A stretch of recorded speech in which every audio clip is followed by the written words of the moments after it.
जय श्री गणेश, जय श्री राधे। 18 फरवरी 2024 दिन रविवार। जैसा कि हम लोग माघ मास की कथा सुन रहे हैं और आज उसके आगे का अध्याय हम लोग सुनेंगे कि उस राजा का कैसे क्या हुआ।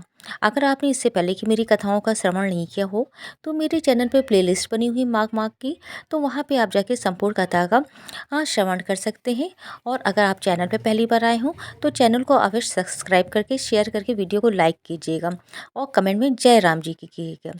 तो आज की कथा आगे इस प्रकार है। लोमे जी कहने लगी, वह राजा पहले तो तामिश नामी नरक में गया, फिर तामिश नरक में जहाँ पर अति दुखों को प्राप्त हुआ, फिर महारौरव, फिर कालसूत नामी महानरक में गया, फिर मूर्छा को प्राप्त हो गया। मूर्छा से चेतना आने पर तापन और सन प्रातापन नाम के नरक में गया। अनेक दुखों को भोगता हुआ प्रताप नाम के नरक में गया। तब काकोल, कुड़पल, पूर्व मृतिका, लौ, शंकु, मरजीव आदि नरकों में होता हुआ अशीपत वन में पहुंच गया। फिर लौ धारक आदि नरकों में गिराया गया। भगवान विष्णु के साथ द्वेष करने के कारण वह 21 युग तक भयंकर नरकों की यातना भोगता हुआ नरक से निकल के हिमालय पर्वत पर बड़ा भारी पिशाच हुआ। उस वन में वह भूखा और प्यासा फिरता रहा। उसको मेरु पर्वत पर भी कहीं खाने को न तो भोजन मिला और न ही पीने को जल। होद्यता के कारण वह पिशाच घूमता हुआ एक समय पालुते प्रस्तुत वर्ण नाम के वन में जा निकला। बहेड़ के वृक्ष के नीचे वे दुखी होकर हाय मैं मरा, हाय मैं मरा ऐसे शब्द जोर जोर से पुकारने लगा और कहने लगा, भूख से दुखी मेरे इस जन्म का कब अंत होगा। इस पाप रूपी समुद्र में डूबते हुए मुझको कौन सहारा देगा। लोमा जी कहने लगी, इस प्रकार वेद पाठ करते हुए देवयुति ने उसके दुख भरे वचनों को सुना और वहां पर एक के पिशाच को देखा जिसकी लाल डरावनी आंखें, दुर्बल शरीर, काले काले ऊपर खड़े बाल, विकराल चेहरा, काला शरीर, लंबी सी जीभ बाहर निकली हुई, लंबे ओठ, लंबी जांघें, लंबे लंबे पैर, सूखा चेहरा, आंखों में पड़े गड्ढे वाले पिशाच को देखकर देवयुति ने उससे पूछा कि तुम कौन हो और ऐसी करुणा से क्यों रोते हो। तुम्हारी ये दशा कैसे हुई और तुम्हारा मैं क्या उपकार करूं। मेरे आश्रम पर आ जाने से कोई प्राणी दुखी नहीं रहता है और वैष्णव लोग आनंद ही करते हैं। सो है भ्रत, तुम अपने इस दुख का कारण जल्दी कहो, क्योंकि विद्वान मनोरथ पाने के लिए विलम्ब नहीं क्या करते। ऐसे वचन सुनकर प्रेत रोना बंद करके विनीत भाव से कहने लगा, हे दृश्य, किसी बड़े पुण्य में मुझको आपके दर्शन हुए। बिना पुण्य के इस साधुओं की संगति नहीं होती। और फिर उसने पहले जन्म का वृतांत कहा कि भगवान विष्णु के द्वेष के कारण मेरी ये दशा हुई है। जिस हरि का नाम यदि अंत समय में मनुष्य के मुख से निकल जाए तो मनुष्य विष्णु पद को प्राप्त होता है, जो सबका पालन करते हैं, उसी से मैंने द्वेष किया। ये सब मेरे कर्मों का दोष है, जिसकी ब्राह्मण तप द्वारा प्रार्थना करते हैं। ब्रह्मादि देवता, संकादिक ऋषि जिसको मुक्ति के लिए पूछते हैं, जो आदि मत व अंत में विश्व का विधाता है और सनातन है, जिसका आदि मत और अंत नहीं है, उस भगवान के साथ मैंने द्वेष किया। जो कुछ पुण्य किए मैंने पहले जन्म में किए थे, वह सब विष्णु के देश रूपी अग्नि से भस्म हो गए हैं। यदि किसी प्रकार मेरे इस पाप का नाश हो जाए तो मैं भगवान विष्णु के सिवाय किसी और देवता का पूजन नहीं करूँगा। विष्णु भगवान से द्वेष कर मैंने बहुत दिनों तक नरक यातना भोगी और पिशाच योनि में पड़ा रहा। इस समय मैं किसी अच्छे कर्म के योग से आपके आश्रम में आया हूँ, जहाँ पे आप के सूर्य रूपी दर्शन ने मेरे दुख के समान अंधकार को दूर कर दिया है।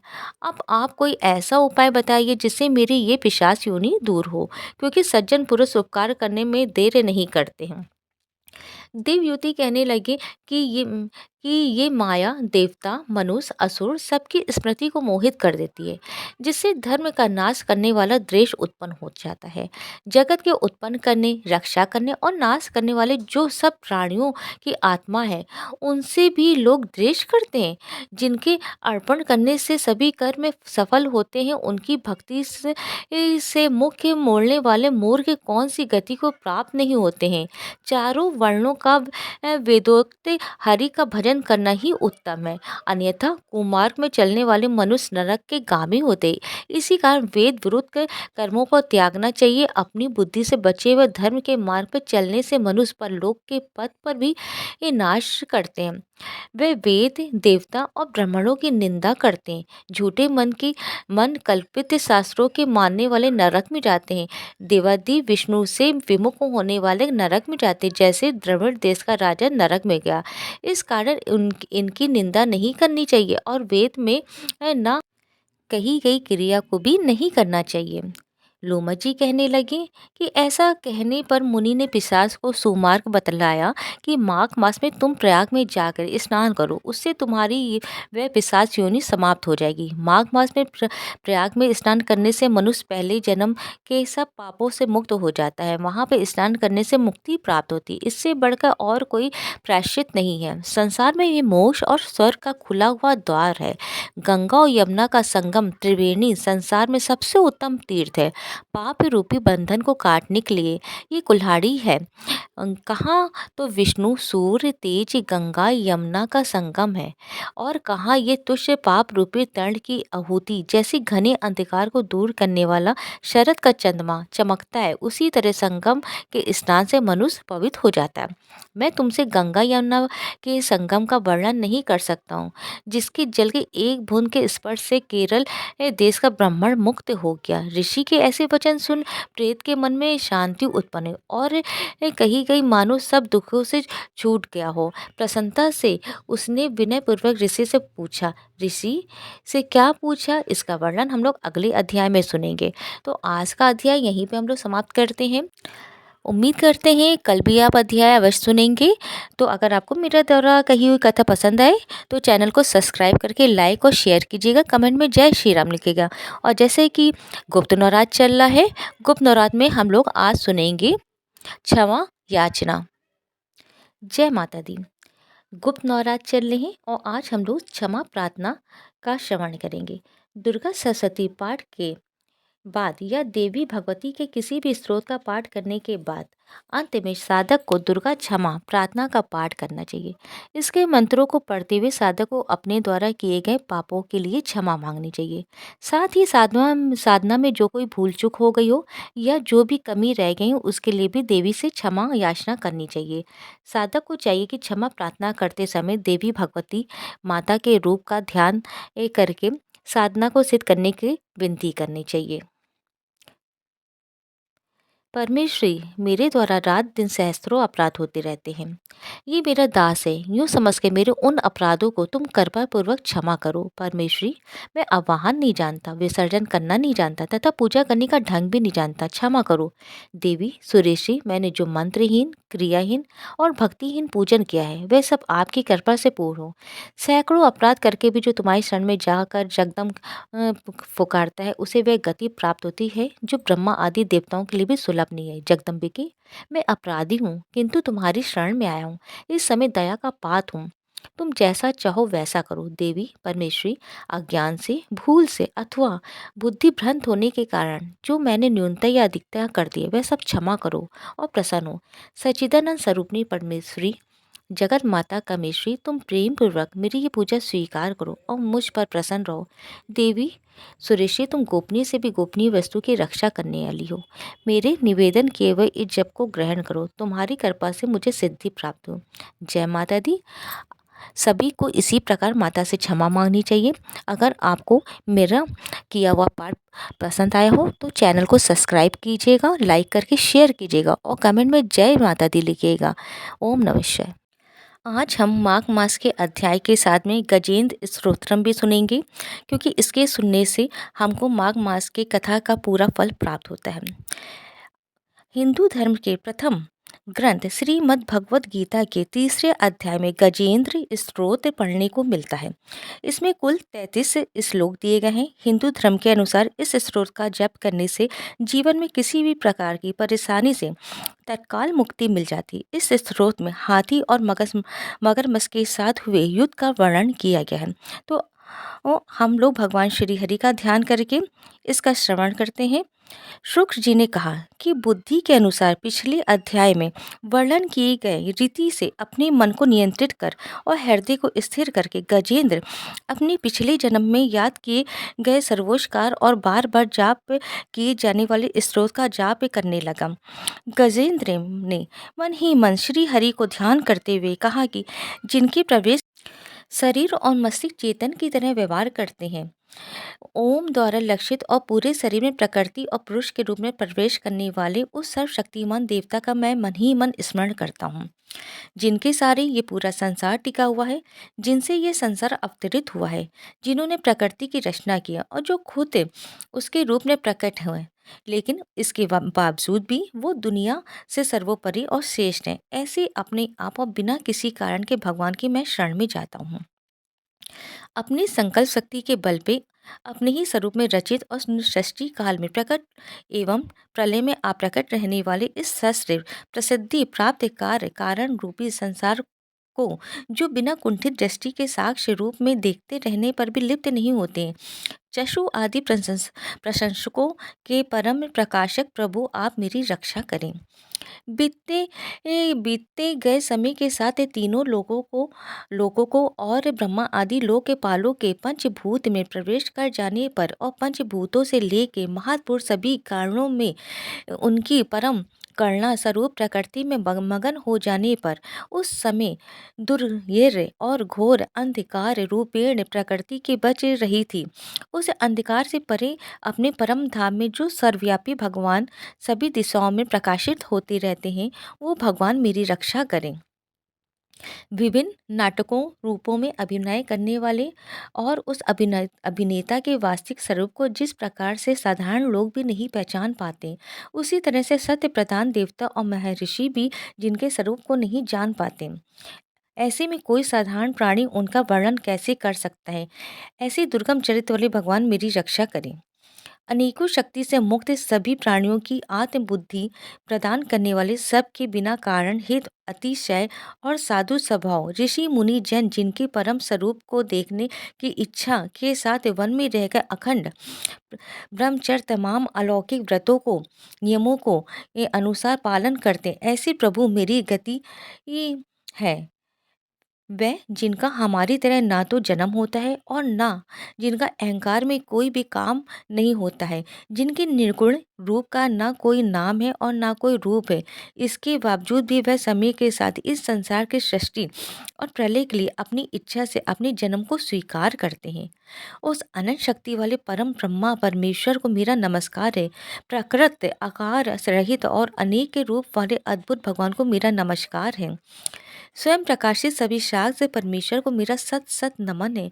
वैसी देव जो नम्य वाणी चित्तवृत्तियों से परे हैं, उन्हें मेरा बारंबार नमस्कार है।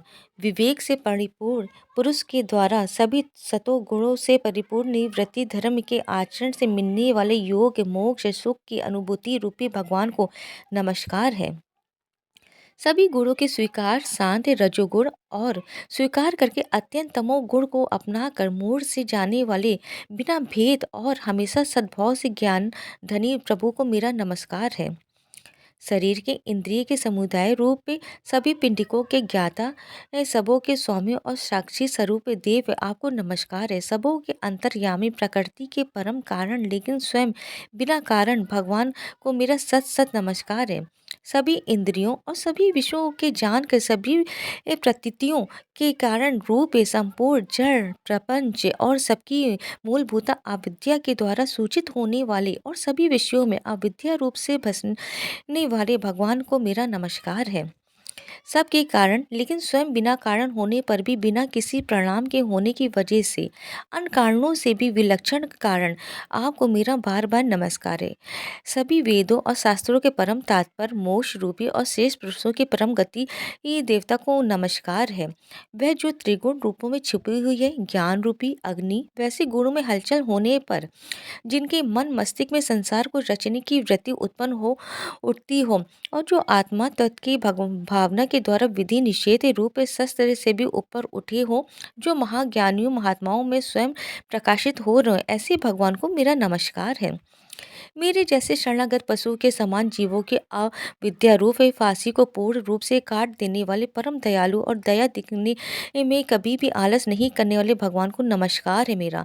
मैं अपने अंश से सभी जीवों के मन में अंतर्यामी रूप से प्रकट होने वाले सर्व नियंता अनंत परमात्मा आपको मेरा नमस्कार है, जो शरीर पोते मित्र घर और संपत्ति सहित कुटुंबियों में अशक्त लोगों के द्वारा कठिनाई से मिलते हैं और मुक्त पुरुषों के द्वारा अपने हृदय में निरंतर चिंतित ज्ञान स्वरूप सर्व समर्थ परमेश्वर को मेरा नमस्कार है। वह जिन्हें धर्म में अभिलिषित भोग के धन और मोक्ष की कामना से मनन करके लोग अपनी मनचाही इच्छा पूर्ण कर लेते हैं, अभी तो जिन्हें विभिन्न प्रकार अयाचित भोग और अविनाशी पार्षद शरीर भी देते हैं, वैसे अत्यंत दयालु प्रभु मुझे इस प्रकार की विपदा से हमेशा के लिए बाहर निकाले।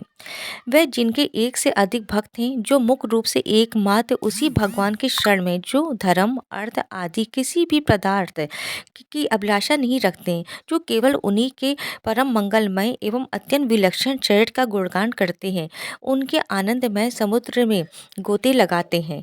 उन अविनाशी सर्वव्यापी सर्वमान ब्रह्मादि के भी नियामक भक्तों के लिए भी हमेशा प्रकट होने वाले भक्ति योग द्वारा प्राप्त अत्यंत निकट होने पर भी माया के कारण अत्यंत दूर महसूस होने वाले इंद्रियों के द्वारा अगमय और अत्यंत दुर्विक अंतर रहित लेकिन सभी के आदि कारक और सभी तरफ से परिपूर्ण उस भगवान की मैं स्तुति करता हूँ।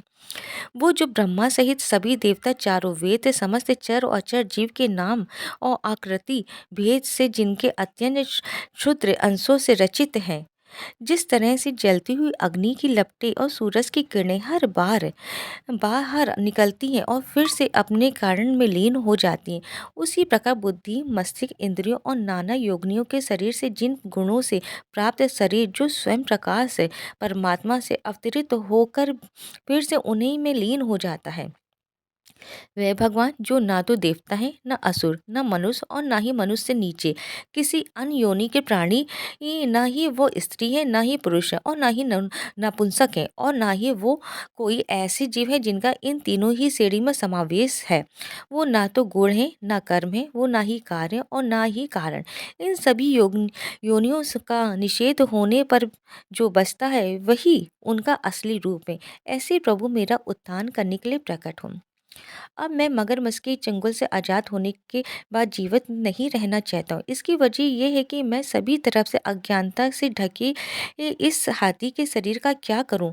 मैं आत्मा के प्रकाश से ढक देने वाले अज्ञानता से युक्त इस हाथी के शरीर से मुक्त होकर होना चाहता हूँ, जिसका काल क्रम से अपने नाश नहीं होता है बल्कि ईश्वर की दया और ज्ञान से उदय हो पाता है।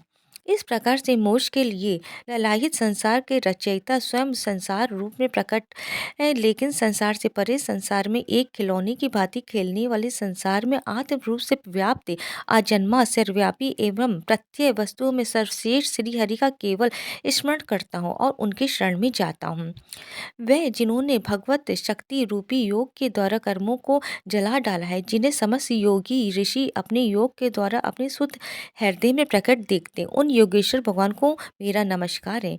वह जिनके तिगुणे शक्तियों का राग रूप विवेक और असहाय है, जो सभी इंद्रियों के विषय रूप में मौजूद हैं, वे जिनकी इंद्रियां समस्त विषयों में ही बसी रहती हैं, ऐसे लोगों को जिनको मार्ग मिलना भी संभव नहीं है, वैसे शरणागत एवं अपार शक्तिशाली वाले भगवान आपको बारंबार नमस्कार है। वे जिनकी अविद्या नाम की शक्ति के कार्य रूप से ढके हुए, जिनके रूप को जीव समझ नहीं पाते, ऐसे अपार महिमा वाले भगवान की मैं शरण लेता हूँ।